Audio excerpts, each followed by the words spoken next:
Welcome to Cambridge Health Alliance Health is Wealth. My name is Roberta Robinson. I'm Director of Marketing and Outreach for the Geriatric Division of the Cambridge Health Alliance. And today we have with us Dr. John Brusch from the Cambridge Health Alliance. And Dr. John Brusch is a geriatrician for the Alliance. That's right, Roberta. You should know that because we've done a lot of things together. We have. He lets me drag him out all over the place, and I do. Pleasure. So today we're going to talk about a very important topic, which seems maybe a little far in the future, but it actually is not. We're going to talk about winter preparedness. So thank you for coming, Dr. Well, I think it's something that I was thinking about for many months. My patients, inevitably came in during the winter. When they did come in, really gaining weight, somewhat depressed, having been stuck in their houses for so long. It seemed like it was an eternity. It was probably 1 month or 5 or 6 weeks that we had a problem. And then people came back and joined their usual routine. Then, if you all remember, probably in August, the Old Farmer's Almanac said it was going to be a worse winter. I heard that. And boy, did my patients comment on that. So I thought this is something maybe we should talk about, hoping that it won't be, but what do we do if that's the case?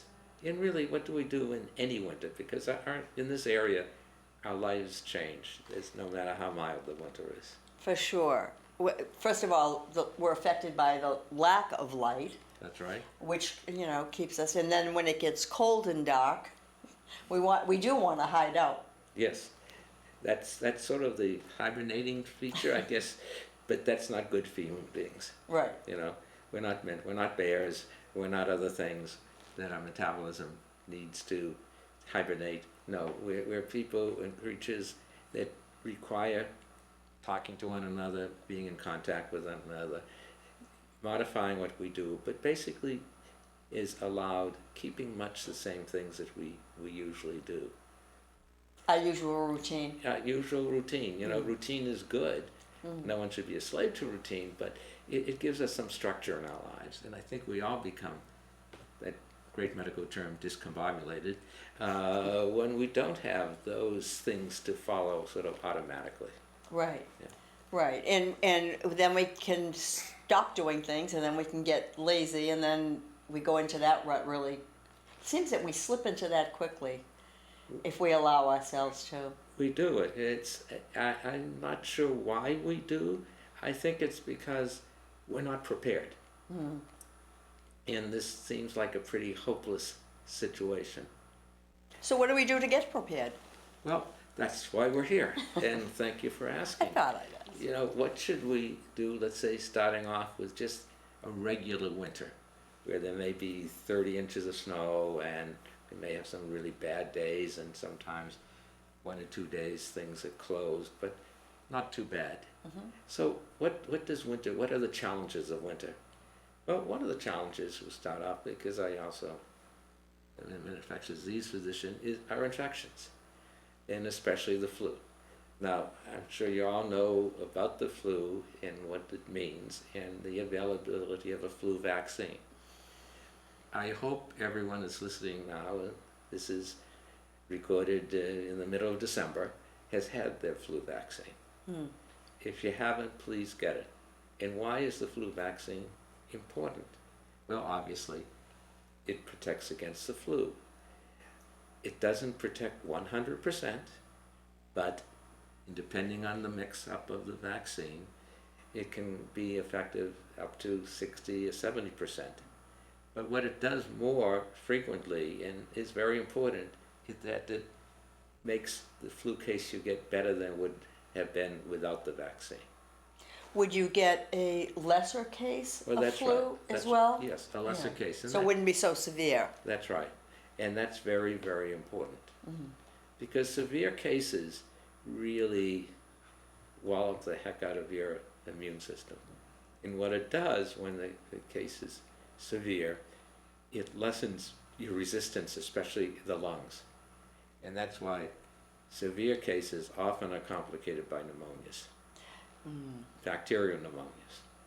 And back in 1918, 1919, the big worldwide pandemic, the cause of most deaths were due to bacterial superinfections. Bacteria that took advantage of the decreased resistance in the lungs. And back then, obviously, they didn't have antibiotics. We have antibiotics today, but still there is increased mortality from pneumonias in flu season because of this effect of the flu. And it doesn't, you don't have to be older, you can be very young. And the flu season can last into April or so, and people lose sight of that. I hope not.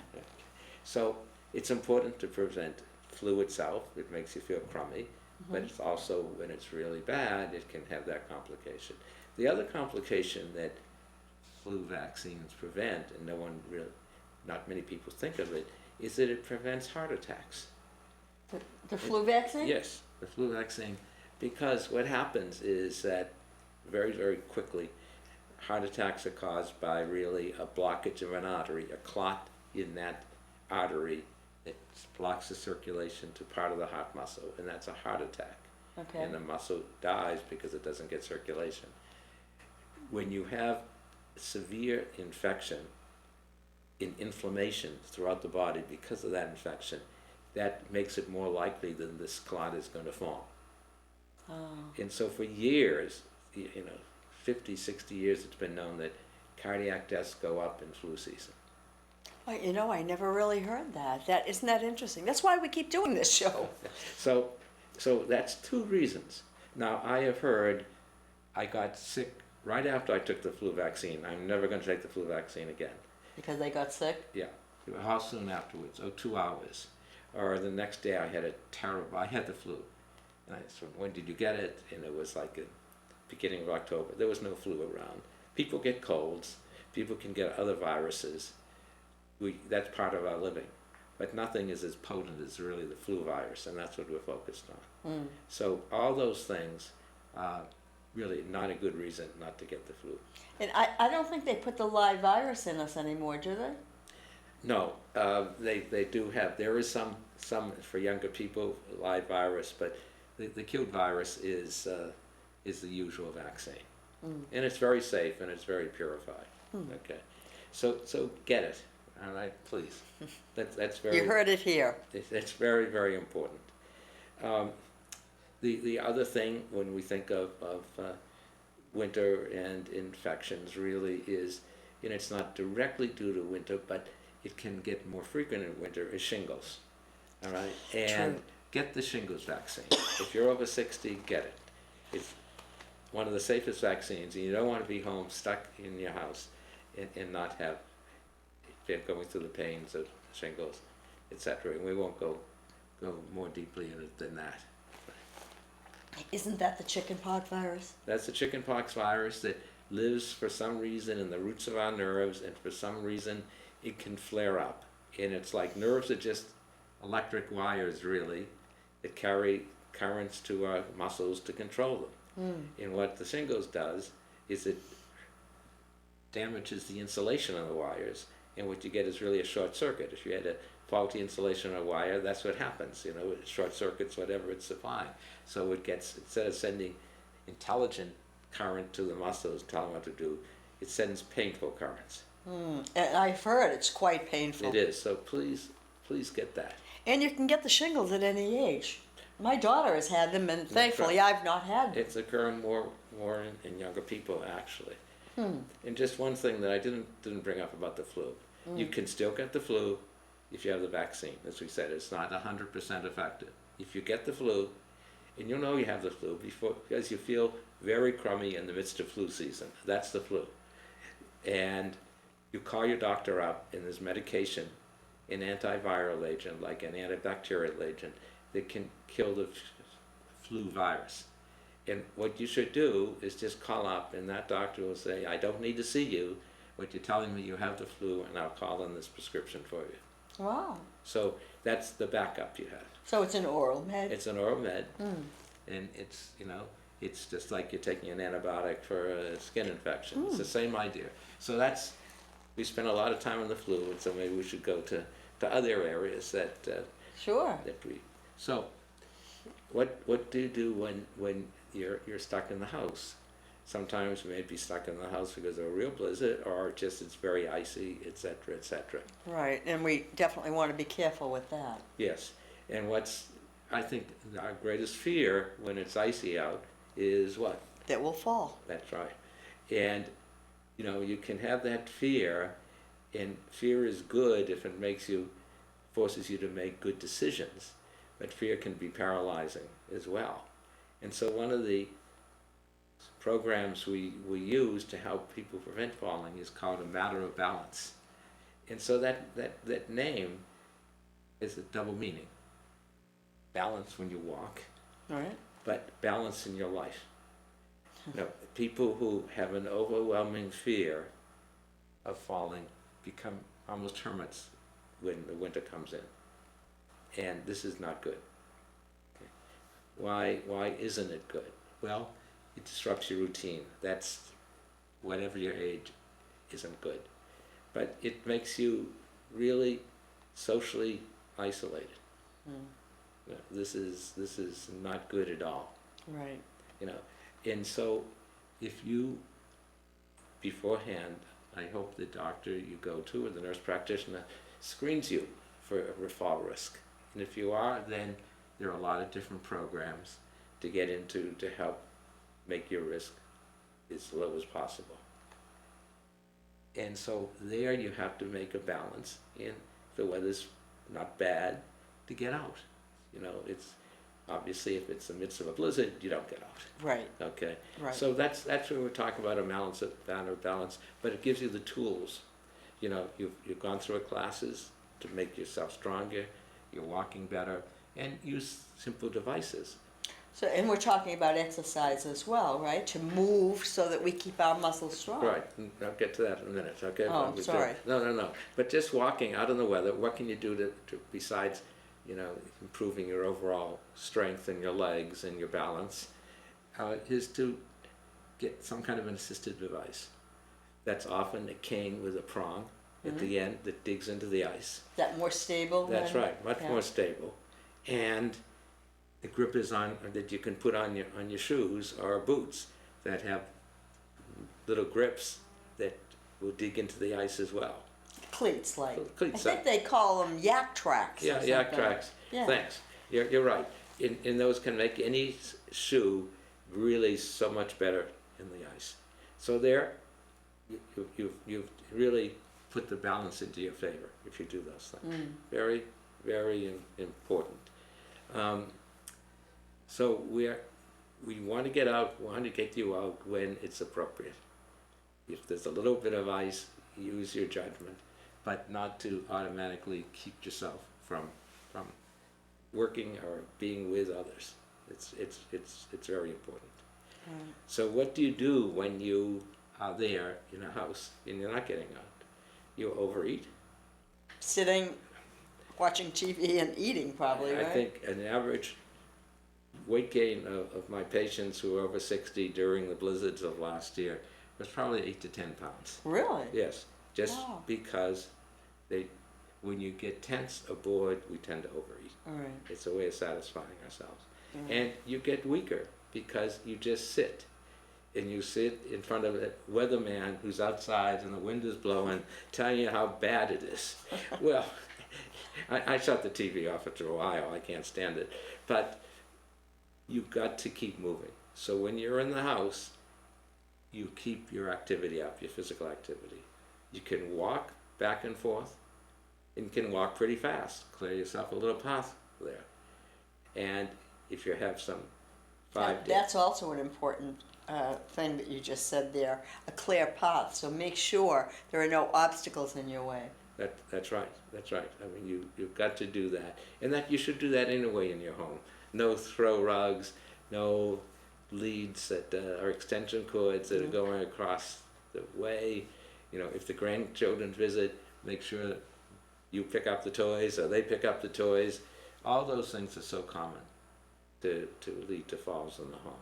But you do that, and if you happen to have some weights, maybe 5 or 8 pound weights, you can do curls and then exercise your upper body by lifting them up. You know, do that 15 minutes a day. Walk fast 15 minutes a day. And that has an amazing ability to retain your muscle strength. What about leg lifts from the couch? Would that help at all? Well, legs for some reason don't lose mass as much as what you're exercising them when you're walking. But as we get older, we lose protein and our muscles tend to diminish in size. It's a normal part of aging. And that's why it's, if you're going to exercise one part of the body, it's to exercise the upper body with the arms, here, and like that. And if you don't have weights, just use big cans of stuff. Vegetables. Vegetables approximate probably 4 or 5 pounds, something like that. So you don't. It's a no cost thing at all. You know. So we have that, and you'll be surprised, I think, because part of the challenge in being isolated like this is that you do feel helpless, and you're doing something that prevents all the consequences of being alone. But not all of the consequences, and we're still left with social isolation, which in the midst of an epidemic is good short term. In the midst of a blizzard is good to be, if you have to be alone, but it adds to depression, fear, and just boredom. Loneliness. Yeah. So, you know, you may not have someone physically there, but in this day and age, with all the ways we have communicating, I don't expect a lot of seniors to go on Facebook or Twitter, all right? But learn how to text.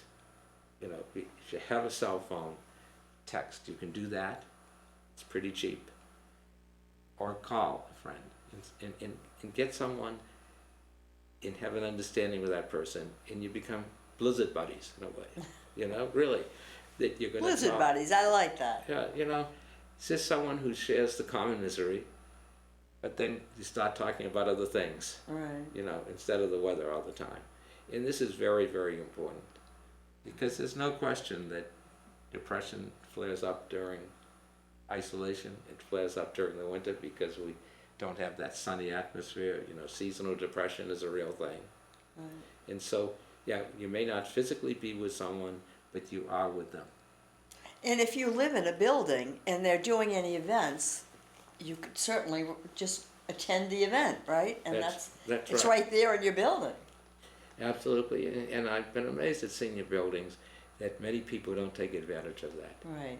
You know, and think of it as for your health. You may not particularly like a lot of people in the building, and they may not like you, but you know, you come together in those certain things, you become, you know, I survived the blizzard of 2015, you know, and there's a bonding structure, and it's so important to do that. And you might learn something. That's right. Right. No. And they say if you want to keep the disease of Alzheimer's away, learn something new every day. That's right. So Texting would be one. Texting, yeah, it's very simple to do, and anyone really can do it. If you just want to call, call, and that brings up another thing. You've got to have something to keep your cell phone charged. If your power goes off, so have one of these battery backups, or you can even it's amazing, $29 or so, a crank radio in which you can actually plug in your cell phone that will charge it. You know, these are put out by a lot of different companies and very good to have for any natural disaster. So you crank it? Crank it up and that generates power. Like in the olden days? Yeah, and it's just like relatively few cranks really get the radio going and really start charging the phone. Wow, where do you get those? Hardware stores or anything like Radio Shack or Best Buy. They're very I think I might look into that. You know, and some senior centers pass them out, you know, because it's important to have a radio and it's important to have a way of keeping your cell phone charged. Right. Yeah, so think of that really. And recognize yourself and be honest with yourself when you think you are getting depressed in the winter. It doesn't have to be because it's a blizzard, but when you start losing motivation to get out, when you have trouble sleeping, when you're just overeating, when you don't want to talk to people, even by phone, you just lie there, that's depression. And that's something that you should speak to your doctor about, really.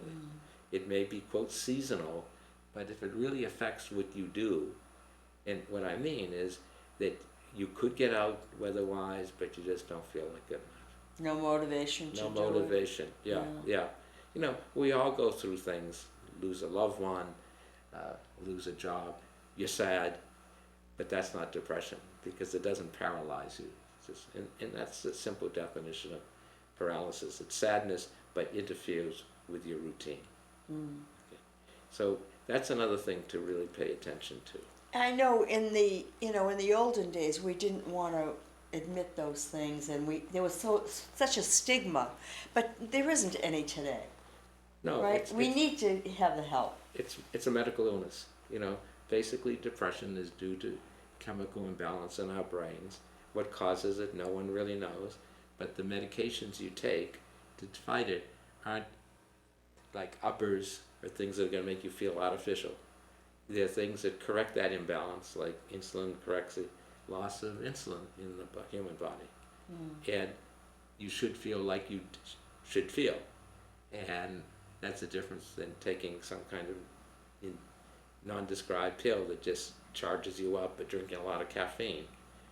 People try to do that. And one of the worst things, and especially seniors, it's an unrecognized problem. The isolated senior, especially in the winter, tends to drink more alcohol. And that's a very bad thing to get into. And isn't that a depressant? It's a depressant. That's sort of the catch-22 of the whole thing, right? Right. And so it really is. And all those things add up. So we're talking about protecting your health, Right. making you as strong as possible beforehand, doing everything to prevent falls, which you should do anyway, but meet the winter challenge by having a cane and some grippers on your shoes and building up your leg strength if you go through a program, minimizing your infectious risk, the flu vaccine, calling your doctor if you have the flu, the shingle shot, and what's been really touted more recently is even the pneumonia vaccine, of getting that. That helps prevent the most common cause of pneumonia. Making sure your house is in good shape as far as no extension cords, etc. And to obviously don't run your gas stove to heat your house if the power goes off. There's probably 5,000 or 6,000 people a year at least die of carbon monoxide poisoning in this country. Due to that. Yeah, and it's probably vastly underreported because it's so hard to diagnose.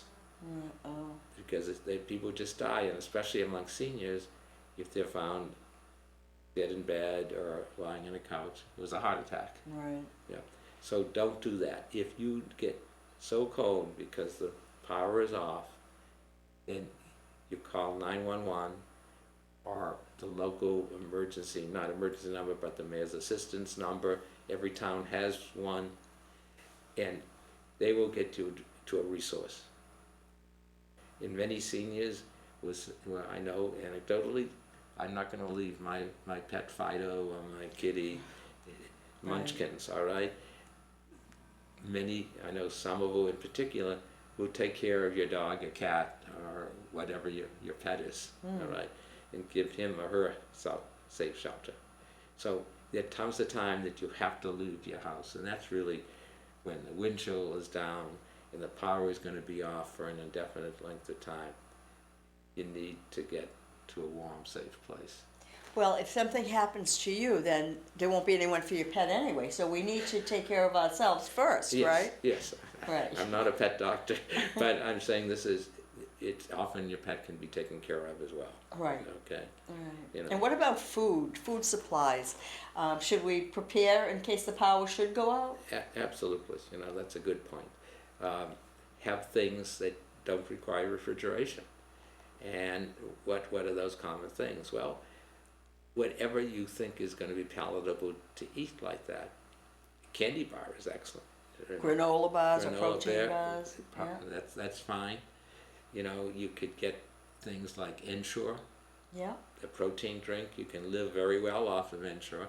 It is expensive, so a cheaper form, and it's about as good as Carnation Instant Breakfast. I'm not plugging the Carnation Company, but it's basically the broken down protein that you mix with milk, but you can also just mix it with water. And that has a lot of good calories in it. So those things you've got to think ahead about. What else is it going to get level in? Medications. Oh, that's a big one. Yeah. So, some people just cut it close all the time.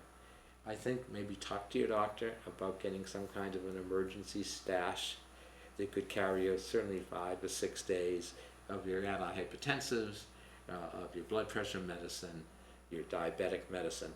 Those are very important. The real things that you have to take every day. There's a lot of medications that for a short period of time doesn't matter whether you skip. But maybe ask your doctor or nurse practitioner in isolation, in a blizzard, what do I really need to take over 5 days? And see if they'll write you an extra prescription or whatever, And because of how insurance runs, I know it may be that you may need to pay for that 5 days. And maybe it's only 1 pill or 2 pills that you need, and you don't need all those pills. But it's so important to get that. All right, that's So- a good point. And maybe even to have someone to call it an emergency in the event, that you need something. Right? Well, that's right, and that's a blizzard buddy, right? Yeah, oh, the Blizzard Buddy. Yeah, don't forget that blizzard buddy. Right. Okay, it's. So the Blizzard Buddy can be any age. Well, yes, because they can dial the phone and they can call the emergency numbers, Right, and they're going to check in on you, and you're going to check in on them. right. So if you don't answer the phone or they don't answer the phone, its understanding is, hey, that means there's something going on. Right. So it gives us a sense of community. We can have community without rubbing elbows with each other all the time. It's a community that demonstrates care for one another, and the fact that someone will call you or get help to you if you need it. That's care. Well, I think we've learned a lot on this show. Thank you, Dr. Brusch, for coming on and sharing all of this. I certainly learned some new things. Well, I've learned so much from you and taking care of older folks and making our lives better. So I appreciate that greatly. Well, and thank you. And thank you all, and we'll see you next time.